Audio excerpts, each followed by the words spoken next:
Muy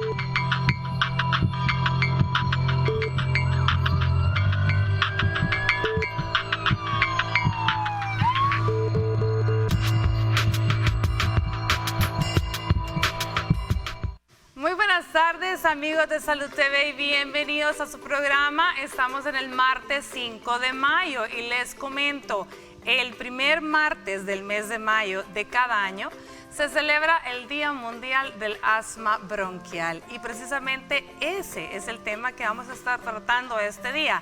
¿Saben cuál es el lema de este año? Desmitificando el asma bronquial, rompiendo los mitos. Así que vamos a estar conociendo los más comunes y vamos a estar tratando de desmitificarlos con nuestros invitados. Veamos la cápsula, luego les cuento con quiénes estaré el día de hoy.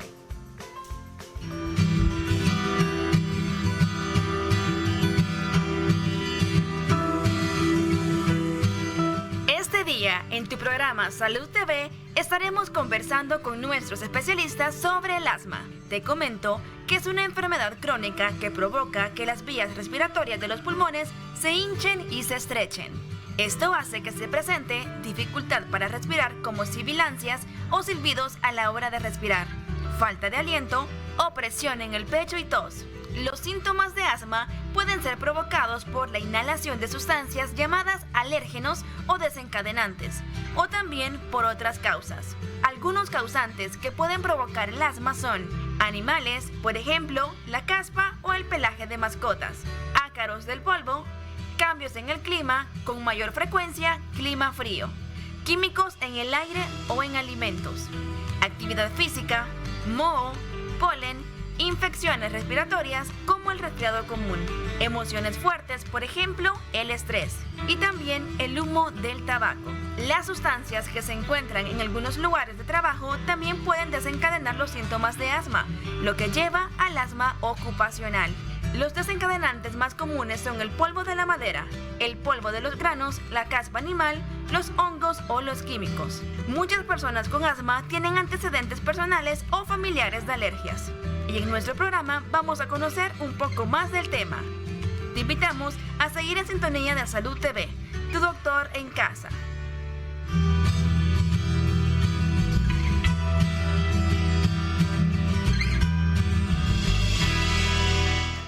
Muy bien, así que este día estaremos hablando de asma bronquial y estoy muy bien acompañada de dos caballeros.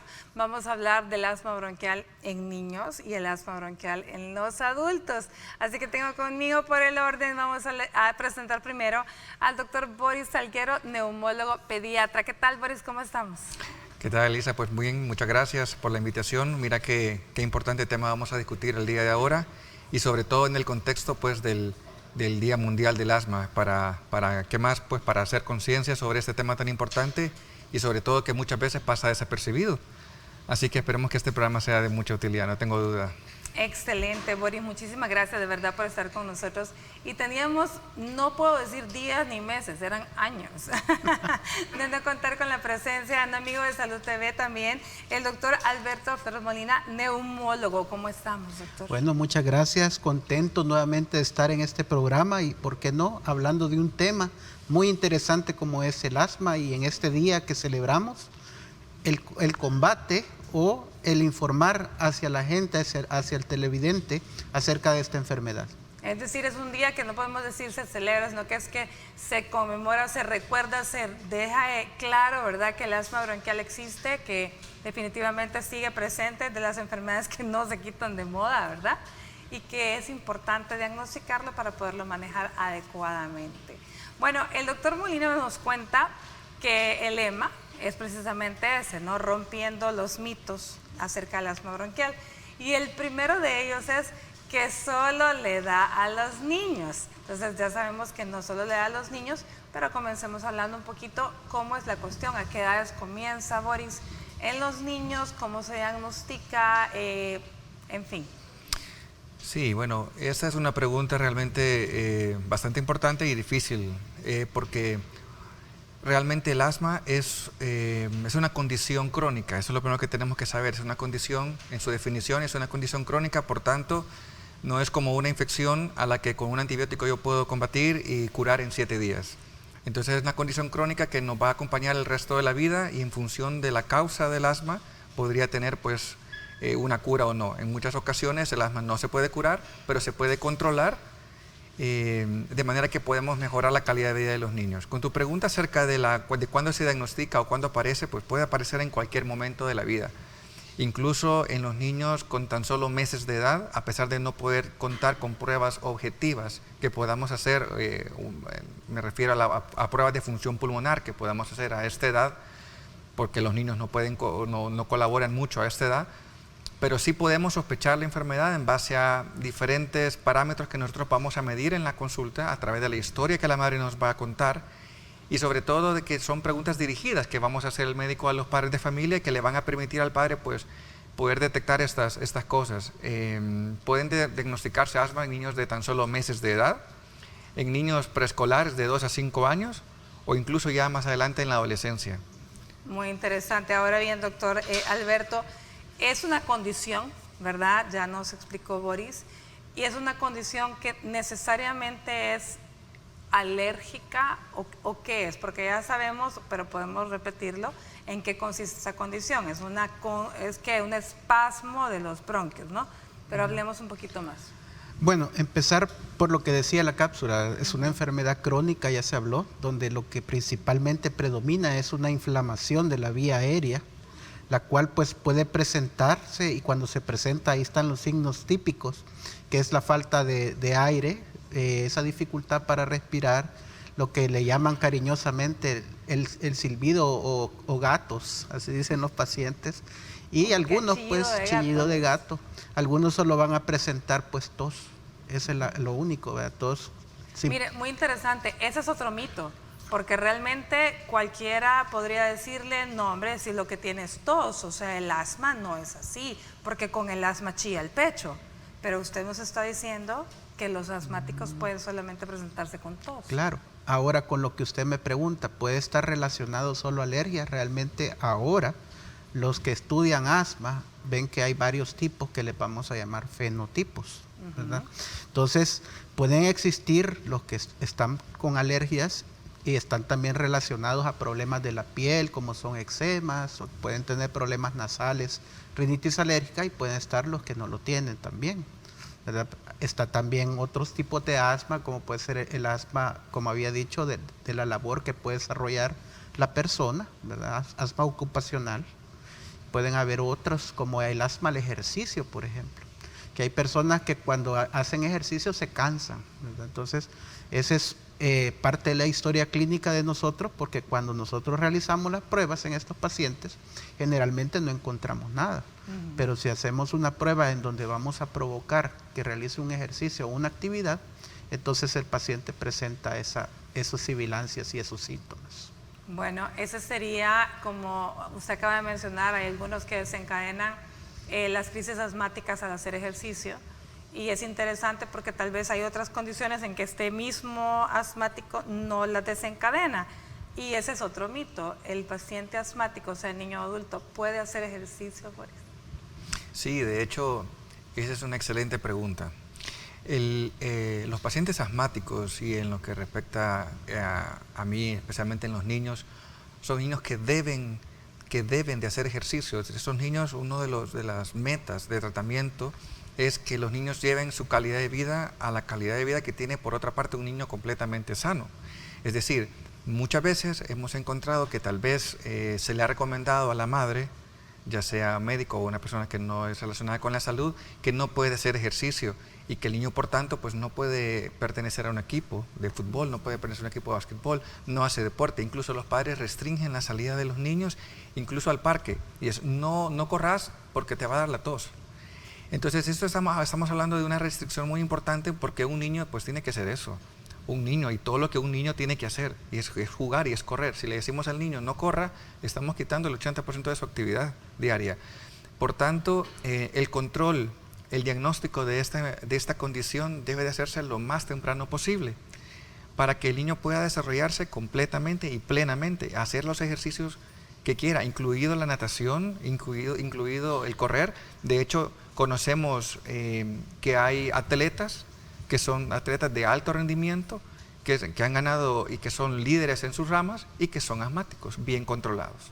Futbolistas, nadadores, también. atletas, incluso personas que han ganado maratones, son líderes, primer lugar en maratones, que son asmáticos y que simplemente están bien controlados.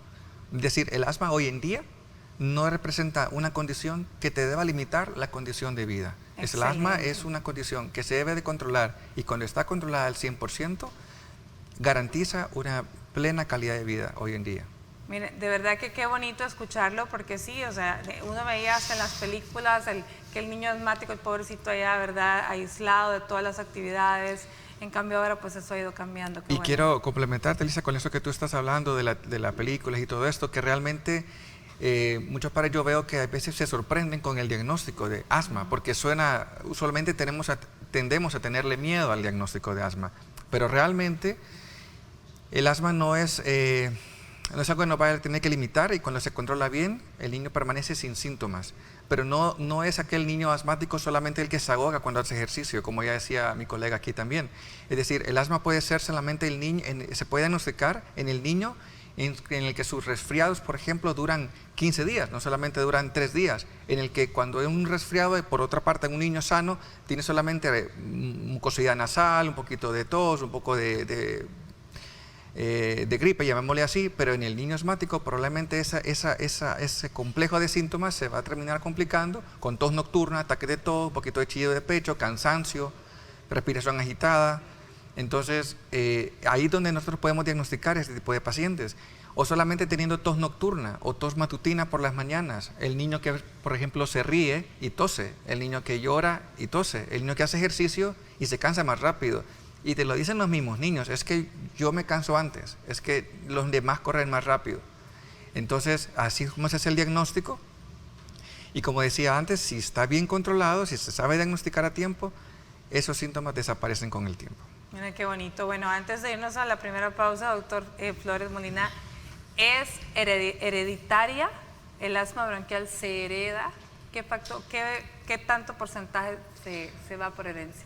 Fíjense que eso hay que tener muy en cuenta porque es una enfermedad genética, donde los especialistas han dicho que para el 2030 es muy probable que el 100% tengamos el gen del asma y algunas otras enfermedades como por ejemplo diabetes, cardiopatías, ¿verdad? Entonces, enfermedades que tienen que ver la genética y donde si papá y mamá son asmáticos hay una alta probabilidad de que el niño pueda tener también esta enfermedad. Entonces, parte de la historia clínica de nosotros es preguntar acerca de su familia, quién ha tenido asma, si los hermanitos, si papá, mamá lo han tenido, porque eso juega un papel muy importante para el diagnóstico desde el punto de vista de la historia clínica. Pero ahí viene el problema y lo voy a dejar dicho antes de irnos a la pausa. ¿Qué tal si el papá o la mamá no fueron diagnosticados con asma? Entonces no le pueden dar esa parte de la historia. Pero bueno, vámonos entonces a una pausa, vemos el avance de TN21 y volvemos.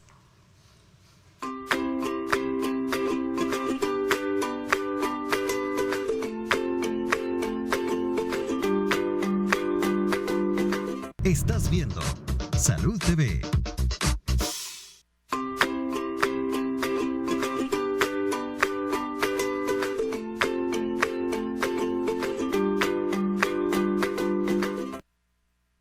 Muy bien, continuamos con nuestro programa y todos los martes tenemos a la licenciada Vanessa Chica con nosotros en nuestra sección El Taller de Mamá. Siempre nos enseña cosas muy interesantes para entretener a nuestros niños y este día nos va a enseñar cómo hacer un pulpo para la motricidad fina. Veamos.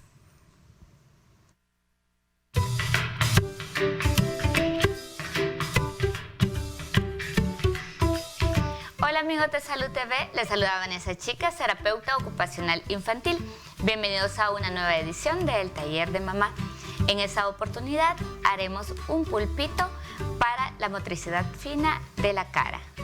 Los materiales que vamos a utilizar para nuestro pulpo son páginas de colores, ojitos móviles, bolitas de colores, tijera, pegamento o silicón y un tubo de papel higiénico vacío. Así que manos a la obra. Para dar inicio a nuestra manualidad, vamos a forrar nuestro tubo de papel higiénico de la siguiente manera. Lo vamos a enrollar y vamos a ir poniendo pegamento para que quede nuestro pulpito.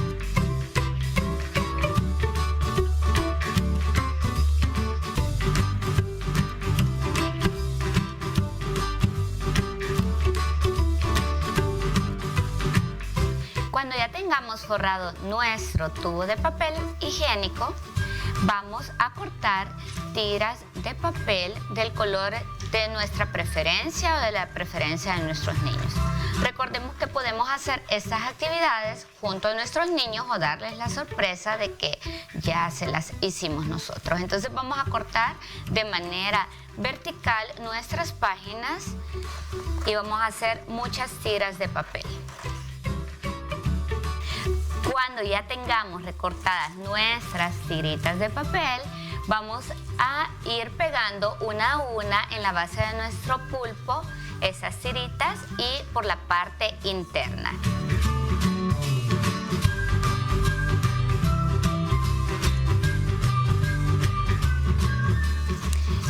Cuando ya tengamos pegadas nuestras tiras de papel en la base del pulpo, vamos a ponerle ojitos a nuestro pulpo.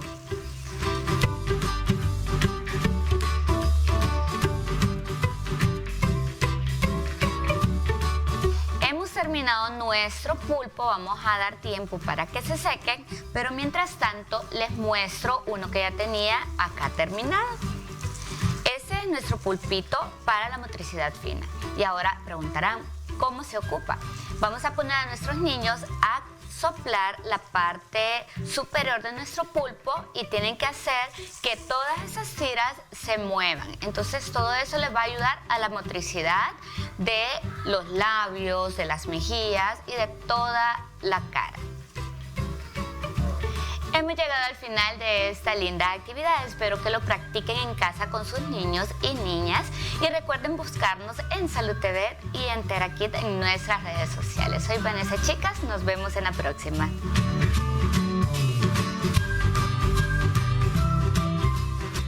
Gracias, Vanessa, por esa actividad de este día muy bonita y de verdad que muy fácil e entretenida de hacer. Bueno, continuamos con el tema de hoy y antes de que nos fuéramos al corte, yo les decía, porque me decía el doctor Alberto Flores Molina, pero hay que preguntar en la historia familiar y muchas veces el médico tendemos a preguntar, ¿alguien asmático en su familia? Y dicen, no, no hay nadie. Pero ya escuchamos que muchas veces pasa mal diagnosticado o no se diagnosticó. ¿Cómo tendríamos que orientar la pregunta para que la gente diga, ah, bueno, pues que me digan que tengo asma, ¿no? Pero... ¿eh?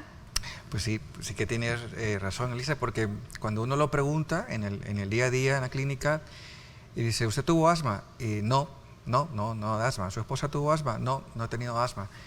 Pero ¿le ponían nebulizaciones? Sí, frecuentemente me daban nebulizaciones. Ah, doctor, a cada rato me ponían nebulizaciones. Porque y me daba tos. Porque me daba tos. Y era que corría, doctor, y me daba tos. Hoy que lo menciona, quizás sí, ¿verdad, doctor? Tenía asma. Y le digo, bueno, lo que pasa es que anteriormente, hace muchos años, se conocía poco de la enfermedad. Y todavía conocemos poco, pero por lo menos lo diagnosticamos más. Así que una de las probabilidades es que en el pasado no haya sido diagnosticado correctamente. Y eso hace que los padres no estén conscientes de que eso es una condición que puede ser heredada a sus hijos. Ahora, tampoco es necesario que los padres tengan la condición para que los hijos desarrollen eventualmente un asma, porque es una enfermedad, conocemos como multifactorial, la cual pues está causada por diferentes razones, infecciosas, de irritantes, alérgicas especialmente, y eso es lo que hace incluso la diferencia entre lo que conocemos como asma intrínseco y asma extrínseco. Asma intrínseco es aquel asma que está relacionado con la tendencia genética de uno a producir la enfermedad sin tener relación con una causa externa. En cambio, el asma extrínseco es el que está más asociado a la causa alérgica. En este caso, por ejemplo, pueden ser desencadenados por los ácaros. Hablando de los niños, por ejemplo, lo más frecuente son ácaros del polvo, y en El Salvador, como país tropical, son los ácaros, las cucarachas, animales con menor frecuencia, y demás alérgenos como pueden ser pólenes, incluso esporas de hongos. Hay otro mito bien frecuente, y el doctor Flores Molina me podrá decir si es cierto o no, que el tener mascotas, el niño asmático o el adulto asmático no debe de tener mascotas. Es que vamos de nuevo, ¿verdad? A lo que está hablando el doctor, ¿verdad? Hay pacientes que sí están relacionados a problemas alérgicos, pero si hablamos de mascotas, el niño asmático debería de tener una mascota que no desarrolle mucho pelaje, que no bote pelo, ¿verdad? Tener una buena limpieza de la casa, sobre todo pues el problema de los ácaros. La ropa de cama debería de lavarse, ¿verdad? Con agua caliente, agua hervida. Tener una buena limpieza, el cuarto del paciente asmático tiene que ser muy, muy pulcro, muy limpio, ¿verdad? Y sobre todo, pues, como se llama, los animalitos, pues tienen que estar bañados, ¿verdad? Y limpios. Entonces, realmente no es que a un asmático no le voy a permitir tener un animal, ¿verdad? ¿Verdad? Y no siempre, porque muchas veces puede haber animalitos que no tienen pelo, Sí. pero que tienen hay cierta caspita. Estoy en lo correcto, Boris, creo Sí, que... sí, tienes razón. De hecho, han habido incluso algunos documentales sobre algunos perros que se han podido vender como perros hipoalergénicos, y la verdad es que es un... El mexicano, ¿cómo se llama? Claro, es que, bueno, incluso presidentes de países primermundistas han caído en la trampa. Pero lo que te quiero decir es que muchas veces no solamente es el pelo, sino es el epitelio de la piel del perro el que causa el problema, dependiendo de cuál alérgeno es. Entonces, ahora, quiero decir algo más importante. Hay que saber interpretar también los resultados de una prueba de alergia, porque quiero decirte algo. Aun cuando la prueba dijera que es positiva a perro, eso no quiere decir automáticamente que el niño no puede tener un perro.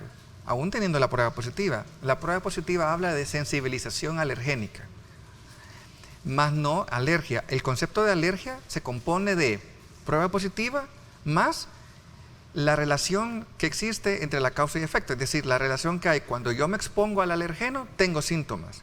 Por ejemplo, lo explico. Si me sale que es positivo al gato, pero cuando el niño va y toca al gato, no le causa prurito nasal, no le causa tos, no hay ojos llorosos, no me pican los ojos, no tengo dificultad respiratoria, no me da tos, no tengo estornudos. Tampoco ninguna... Ni tampoco ninguna piel. Manifestación cutánea. Probablemente el niño tenga una sensibilización al epitelio del gato, pero no tiene una alergia al gato. Y en ese caso, el gato puede permanecer en casa, por poner un ejemplo. Entonces, la correcta interpretación de las pruebas de alergia también es importante. Entonces, usualmente tampoco es tan frecuente la sensibilización a las mascotas hoy en día. Muchas veces llegan a la clínica y dicen, doctor, tenemos que quitar el gato o el perro. No necesariamente, eso estará por demostrarse que eso es así. Y muchas veces ellos se salvan, los animalitos entonces, se salvan. Qué bueno, porque ese es otro mito grandísimo, ¿no? Y eso es frecuente, que dicen, no, si no tenemos perros, no tenemos gatos porque el niño es alérgico, porque no queremos que sea alérgico, porque ese es otro concepto que también muchas veces la gente tiene y nos pasa a nosotros en obstetricia, que la paciente que está embarazada, o sea, toda la familia quiere que se deshaga del gato, del perro, antes de que el niño nazca, o sea, ni siquiera ha nacido la criatura y ya le quieren dar matacaca a la pobre mascota, ¿verdad? Entonces definitivamente no. Y como complemento desde la parte alérgica te puedo decir que la exposición temprana del nuevo miembro de la familia a los antígenos de las mascotas podría tener un efecto protector frente a alergias en el futuro. En cambio, no exponerlo a esos antígenos y mantenerlo en una burbuja, y para que en un futuro pueda exponerse, ahí se potencia el desarrollo de una alergia, con lo cual es contrario, pero son de los mitos que tú hablabas al principio. Exacto, entonces eso mismo les digo yo, que eso ya hay evidencia de eso precisamente, que mejor que el niño crezca en un ambiente donde ya hay perro y gato, porque tiene menor chance de ser alérgico a ellos, que si después el niño a los 5 años, el tío llega y le trae aquí, te traiga un gatito, un perrito, es más fácil que ahí desarrolle la alergia. Eso es lo que estás diciendo, ¿no? Sí. Bueno, a ver, hablemos un poquito, tú hablaste del asma intrínseco y hablemos del asma extrínseco. O sea, está relacionado más que todo al ambiente, ¿verdad? Entonces, sabemos que hay cosas en el ambiente que pueden desarrollar la exacerbación, digamos, o la agudización de los síntomas. Por ejemplo, los cambios bruscos de temperatura, ¿verdad? Habla de que un cambio de más o menos 10 grados, ya sea para arriba o para abajo, porque hay personas que dicen, cuando siento calor, también me exacerbo. Entonces, también está relacionado a eso. O en otros lugares, por ejemplo, el polen, ¿verdad? Eso no lo vemos mucho por acá, ¿verdad? Y las infecciones virales. Hay muchas personas, comentaba el doctor, que llegan y dentro de la historia clínica comentan que cuando tienen infecciones o gripes, ellos generalmente tardan mucho en resolver sus cuadros. Generalmente conlleva a bronquitis y cuadros que duran muchos días. Entonces ahí es donde nosotros debemos de sospechar que probablemente podrían ser asmáticos los pacientes. Ahora, esa es una patología de verdad crónica, como ya se mencionó, pero es una condición que afecta la vía respiratoria, ¿sí? O sea, no es que de pronto alguien dice, bueno, ya escuchó al doctor decir, si no le genera ninguna reacción cutánea al estar cerca del perrito o el gatito, no porque alguien tenga una reacción alérgica seria, sin que comprometa la vía aérea, eso no es asma, ¿cierto, Boris? Sí, no, es cierto. Es decir, ¿sabes qué? Hablando de los mismos mitos y lo que me estás preguntando ahora, puedo comentar. Muchas veces no se sabe qué es, llegan a la clínica porque no hay un diagnóstico preciso, porque se ha visto por algunos otros médicos y no se tiene un diagnóstico claro. Entonces, los padres ya de antemano piensan, seguramente, doctor, es algo alérgico, pero muchas veces también se abusa de la alergia, se abusa del diagnóstico de alergia. Para demostrar que haya que hay una condición alérgica, se tiene que demostrar un mecanismo fisiopatológico que debe de ser comprobado mediante una prueba, ya sea en piel o en sangre, que nos diga que así es. Mientras esa comprobación no existe, no podemos nosotros alegar que esto es una cosa alérgica. Entonces, si existe la sospecha, el primer paso que hay que dar es hacer las pruebas para poder entonces tener claro la etiología, si es o no es un problema alérgico, y en el caso de que sea un problema alérgico, cuál es la causa de esa alergia. Y luego de ver si la prueba es positiva, como dije antes, correlacionar ese resultado con los síntomas del paciente, porque puede ser, por ejemplo, que el paciente diga que es entrando a su dormitorio donde tiene más síntomas, pero la prueba positiva sale al polen del ciprés, por ejemplo. No, o sea, entonces no tiene relación, y no por eso el niño necesita un tratamiento para alergia, sino que hay que correlacionar los síntomas con las pruebas. También muy interesante. Bueno, vámonos a una pausa y luego hablaremos de cuáles son los métodos que utilizamos si hay examen de laboratorio, de gabinete, qué hacemos para diagnosticar, además del examen clínico y la historia. Ya volvemos.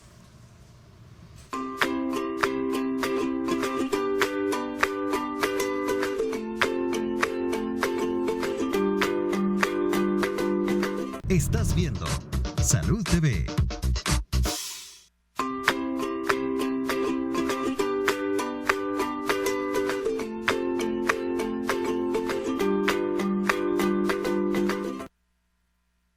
Muy buen provecho a usted que está almorzando y gracias por permitirnos estar acompañándole este día muy bien acompañada, hablando de asma bronquial en el Día Mundial que se celebra, el recordatorio, el estudio, el combate de esta condición. Pero bueno, todos la conocemos como es que el niño tiene asma porque le chilla el pecho. Pregunta, ¿todo pecho que chilla es asma, doctor Flores Molina? Bueno, realmente es otro de los mitos, ¿verdad? Muchas personas cuando llegan con nosotros nos dicen, yo soy asmático porque me silba el pecho, pero no todo lo que silba es asma. Bueno, voy a hablar desde el punto de vista de la historia del asmático, ¿verdad? Está pequeño, los papás generalmente podría alguno de ellos ser asmáticos y empezar con procesos tusígenos o empezar con silbidos, los cuales pues se van a mantener hasta llegar a la edad donde nosotros pues podemos realizar la prueba definitiva y así sigue sucesivamente su vida y siempre presentando estas sibilancias. Pero puede ser que de pronto no sea esta la historia, sino que sea un adulto, ya una persona mayor la que presenta sus silbidos y ahí sí es necesario pues poder realizar otra serie de pruebas para poder identificar realmente qué es lo que puede causar esos silbidos, solo para mencionar algunas otras enfermedades, ¿verdad? Que serían los diagnósticos que son diferenciales. Diagnósticos diferenciales, por ejemplo, el paciente que ha sido fumador, ¿verdad? Y de pronto llega a los 40 años y empieza a silbar el pecho y presenta tos productiva, podría ser una enfermedad pulmonar obstructiva crónica, por ejemplo, una bronquitis crónica. O aquellas personas que han estado cocinando con leña porque es la tradición de la familia, porque lo que es el gas es muy caro, ¿verdad? Entonces, viven en el campo generalmente, puede existir una enfermedad que se llama bronquiectasias, por ejemplo. muy común que puede dar eso, o personas que han tenido tuberculosis, que han llegado a tener estas cicatrices que también pueden producir sibilancias. Pero algunas veces a nosotros, al neumólogo, nos llega el paciente con sibilancias y descubrimos pues que el paciente lo que tiene es un corazón bien grande y lo que tiene lleno los pulmones son de agua, ¿verdad? Entonces ese ya es otro tipo de sibilancias que son de origen cardíaco, por ejemplo. Imagínense qué interesante, solo ahí nos ha mencionado por lo menos como 4 diagnósticos diferenciales que vienen siendo situaciones definitivamente más complejas que no deben de ser confundidas con el asma. Y como ya les dijimos, que realmente asma bronquial se puede presentar a cualquier edad, ¿cierto? Pero hay que investigar siempre que no vaya a ser otra de esas. ¿Cuáles serían los diagnósticos diferenciales en los niños, Boris? Exacto. Bueno, el diagnóstico diferencial de las sibilancias, le llamamos sibilancias, nosotros es el término médico al que nos referimos al chillido de pecho. Entonces, el diagnóstico de sibilancias en los niños es muy amplio. Y dentro del diagnóstico diferencial están las inmunodeficiencias primarias, tuberculosis, están enfermedades como por ejemplo causadas por hongos, como la aspergilosis. Incluso si no hay historia crónica del problema, sino que son de recién comienzo, cabe incluso pensar en algún cuerpo extraño, es decir, los niños no te cuentan que se han tragado una plastilina, y hemos encontrado muchos casos que ha habido que ir a hacer una broncoscopia para poder extraer eso. Entonces es amplio, pero quiero hablar de una de las causas más frecuentes que entre la edad de los 2 y los 5 años causan muchas sibilancias, es decir, mucho chillido de pecho sin que los niños sean asmáticos.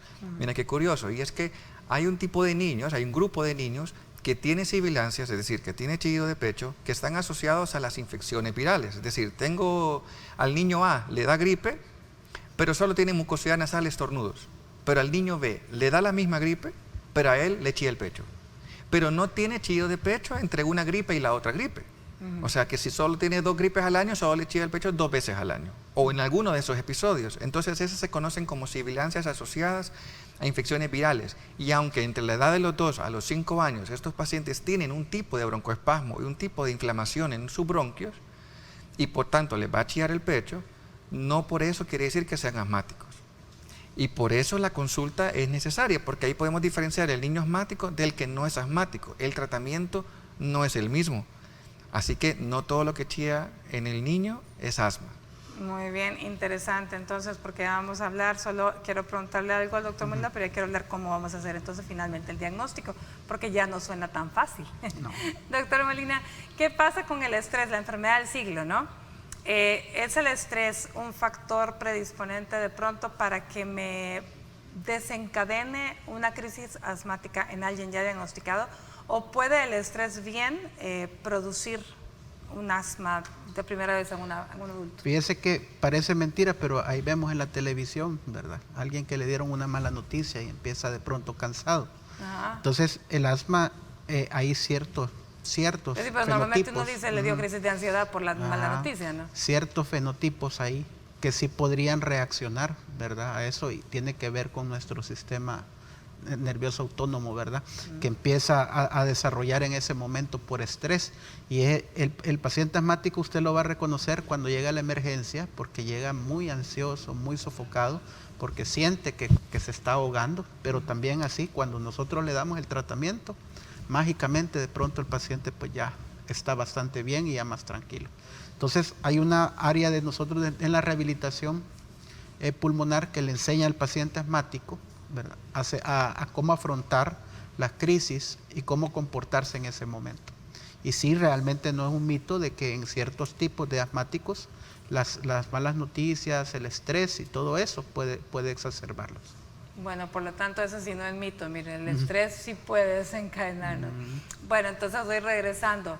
¿Cómo hago yo el diagnóstico? Bueno, no la doctora, ¿verdad? Sino que cómo yo, mamá, finalmente consigo saber si mi hijo es asmático, si presenta 2 gripes al año, tiene sibilancias en una, en la otra, pero no tiene en medio, entonces, ¿qué exámenes le tengo que hacer?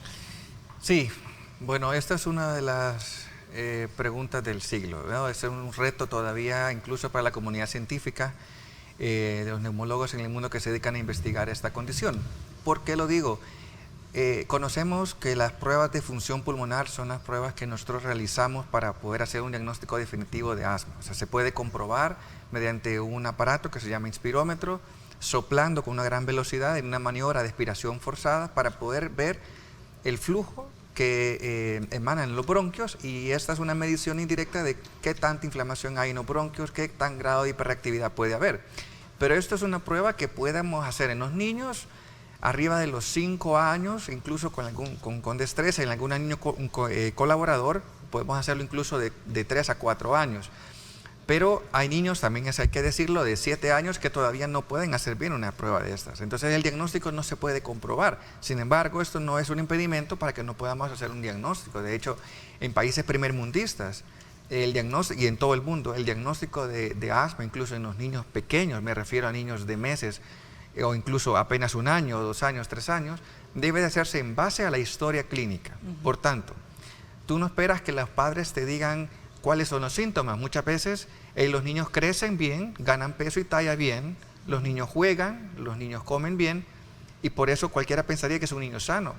Pero por otro lado, cuando tú empiezas a hacer unas preguntas dirigidas y empiezas a decir, mira, ¿usted ha observado que el niño, a pesar de no tener gripe, tose por las noches?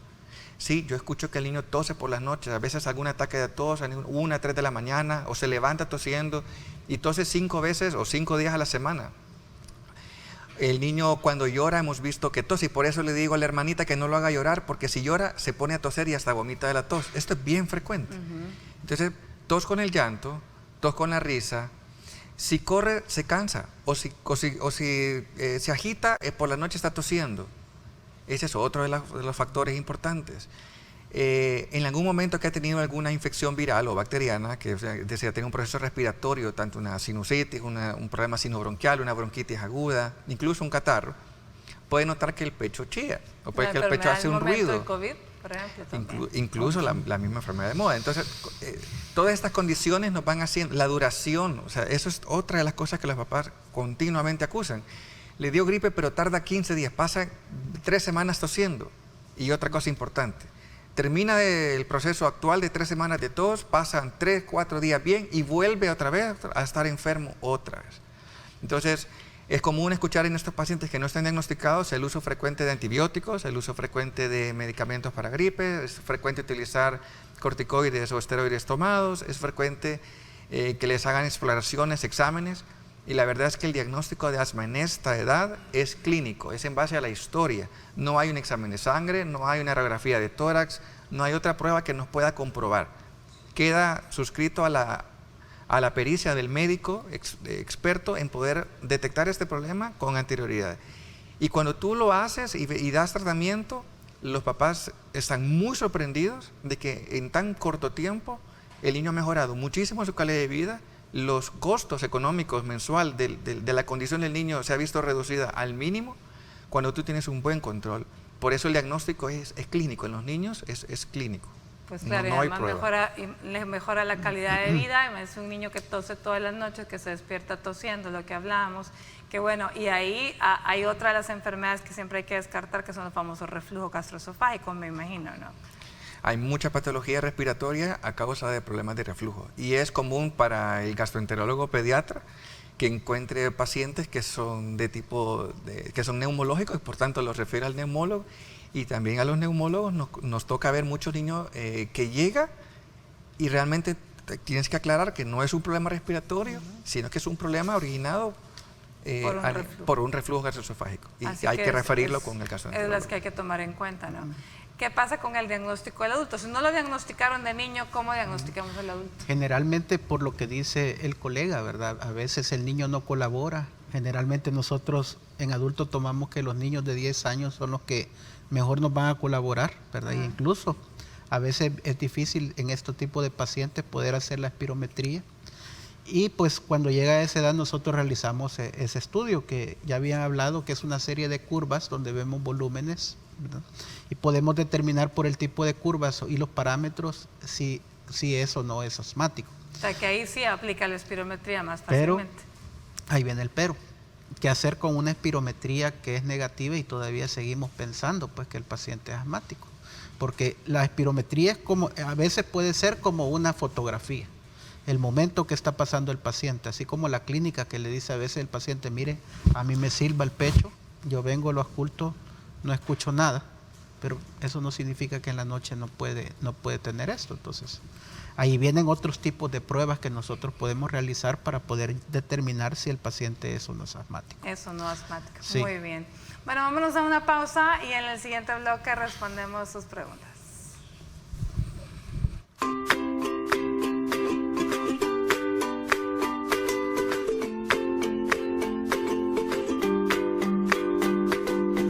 Estás viendo Salud TV.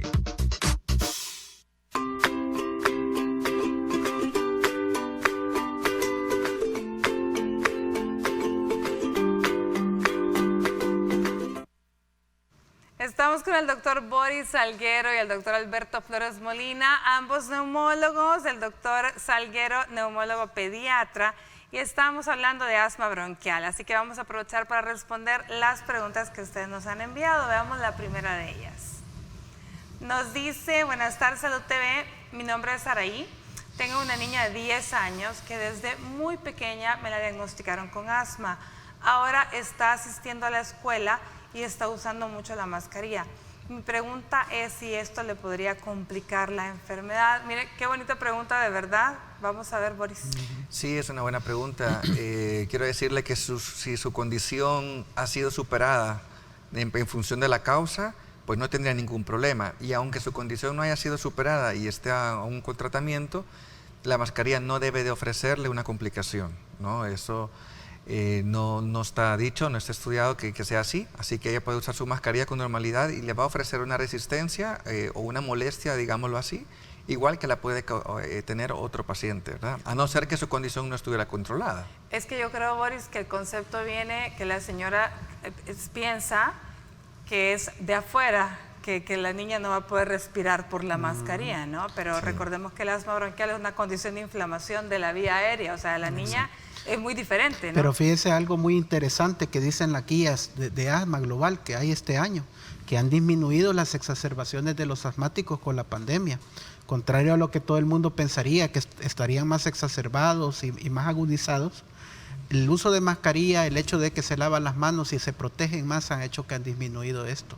Los Entonces, asmáticos se han realmente, estabilizado. De hecho, para tranquilidad de la madre, el asma como tal no es un factor de riesgo para que el niño se considere población de riesgo para COVID. Es decir, el niño, exacto, de hecho es al contrario, pareciera ser que la enfermedad y o su tratamiento ofrecen un efecto protector contra la infección por COVID, de tal manera que a nivel mundial las estadísticas de COVID en los niños asmáticos es menor que en la del niño que no tiene la condición. Y parece que hay un mecanismo de expresión de receptores que explican por qué sufren menos infecciones por COVID. ¿Y eso es en general solo asma bronquial o también alergias respiratorias? Bueno, en general me refiero al asma. Un niño rinítico, en principio, tampoco debería de ser un paciente que está más predispuesto a sufrir de COVID que otro. Bueno, muy bien, pero ojo con eso, por favor no se confunda, tiene que seguirla mandando con mascarilla, ¿verdad? Cambiar su mascarilla todos los días, eso es importante, e insistir a la niña a la que no se toque ojos, nariz ni boca, ¿verdad? Que se lave bien las manitas. Veamos la siguiente pregunta que tenemos. Dice, buenas tardes, yo tengo un niño de 10 años, otro niño de 10, miren, que se enferma de los bronquios y en mi lugar de residencia hay muchas personas que fuman, ese sí es lío. ¿Qué podría hacer para que a mi hijo no le afecte? Porque es inevitable que no sintamos el olor a cigarro. Qué problema, ¿no? Denuncia a toda esta gente, sáquele a la casa lo que fuman, doctor Alberto. Mire, aquí desgraciadamente nosotros no podemos opinar, ¿verdad? Porque lo que es el ambiente pues es de todos, no solamente de las personas que deciden fumar. Y realmente una cosa bien importante, si usted tiene en su familia un paciente que es hiperreactor bronquial, que tiene problemas de asma o problemas respiratorios, tiene que ser conciencia y pensar en esa persona y dejar de fumar. O sea, eso es lo primero y definitivamente. Y muchas veces nosotros no pensamos en los demás que están alrededor cuando tomamos decisiones de fumar. Definitivamente este niño pues va a tener problemas, ¿verdad? Su sistema respiratorio va a empezar en su célula, que es una célula especializada, va a empezar a tener problemas y va a empezar a tener más exacerbaciones, más infecciones, ¿verdad? Además de la persona que fuma, que en un futuro va a tener problemas. Grábelo, señora, grabe este programa y llévelo ahí a todos los que fuman y díganles, por favor, sean un poco más conscientes, mi hijo es asmático, y que lo hagan también por ellos, ¿no? Porque definitivamente no trae nada bueno el cigarro para nadie, ni para el pasivo ni para el activo. De hecho, no solo los pacientes asmáticos, cualquier niño expuesto al humo del tabaco, la función pulmonar, es decir, la vida de los pulmones, va a disminuir con el tiempo versus un niño que no esté expuesto a humo de tabaco, sea asmático o no. Si es asmático, peor. Y en este caso, lamentablemente, mientras esté expuesto al humo del tabaco, sus pulmones pues van a estar mal. ¿Y qué puede hacer la señora? Pues definitivamente mantenerse alejado lo más que pueda de ellos y tratar de hacer conciencia en esta gente, ¿verdad? Que son los que fuman. ¿Tus recomendaciones finales, Boris? Mis recomendaciones son a ser acuciosos con los niños, a no dejar pasar, a no ver normal que el niño se enferme continuamente. Es cierto que la OMS dice que hasta 10 catarros al año es normal en un niño, lo cual es necesario decirlo, pero lo que no es normal que en esos catarros el niño le dure 2 semanas, que el niño se da ataque de tos, que el niño esté con chillido de pecho, cansancio. Por tanto, la consulta temprana, el abordaje temprano de la condición va a mejorar la calidad de vida de ese niño muchísimo. Hay que disminuir el consumo de antibióticos que no estarían bien indicados y de otros medicamentos. Al final el niño asmático controlado aumenta su calidad de vida y el costo económico familiar es mucho menor. Excelente, muchísimas gracias, Boris, por tu recomendación, de verdad muy valiosa. Quisiera escuchar al doctor Torres Molina su conclusión y comentario Yo final. quizás voy a hacer remembranza a lo que han dicho los días mundiales del asma, que ha tenido lemas. Primero, aprender a controlar la enfermedad fue el primero de los lemas. Y es que el paciente que tiene asma debe de aprender a manejar su enfermedad, debe de comprenderla. Luego vino otro lema que decía evitar las muertes, ya no más muertes por asma. Y es que realmente el asma es una enfermedad que puede matar. No es prevenible, pero sí es tratable. Y finalmente descartemos todos esos mitos que existen acerca del asma, porque realmente eso hace que a veces no tratemos bien esta enfermedad. Muy bien. Muchísimas gracias a ambos por habernos acompañado en este día y habernos ayudado a que toda la gente que está en casa y los que estamos acá pues aprendamos muchísimo acerca del asma bronquial. Nosotros vamos a una pausa y ya volvemos. Gracias.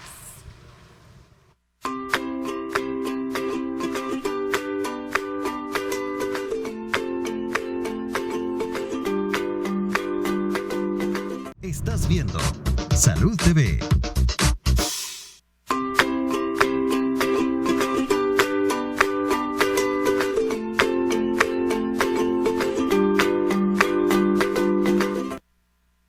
Bueno, y así con esas recomendaciones de nuestros invitados terminamos el día de hoy nuestro programa. Espero que haya aprendido, que les sirva la información.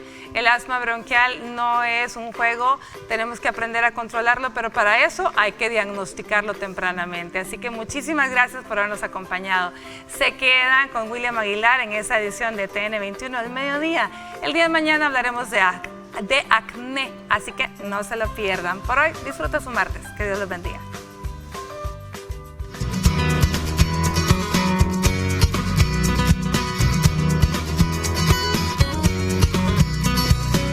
A continuación, te presento algunos consejos que te pueden ayudar a disminuir los síntomas de asma, evitando los desencadenantes y las sustancias que irritan las vías respiratorias.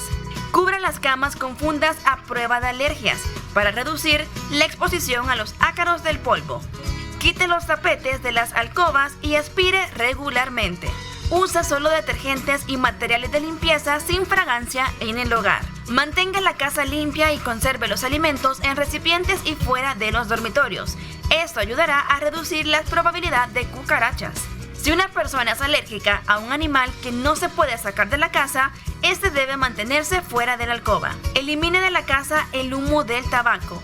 Esta es la medida más importante que una familia puede tomar para ayudar a alguien que tenga asma. Fumar fuera de la casa no es suficiente.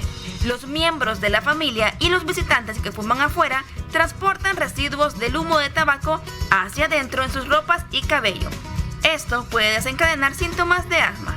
Si usted fuma, este es un buen momento para dejarlo.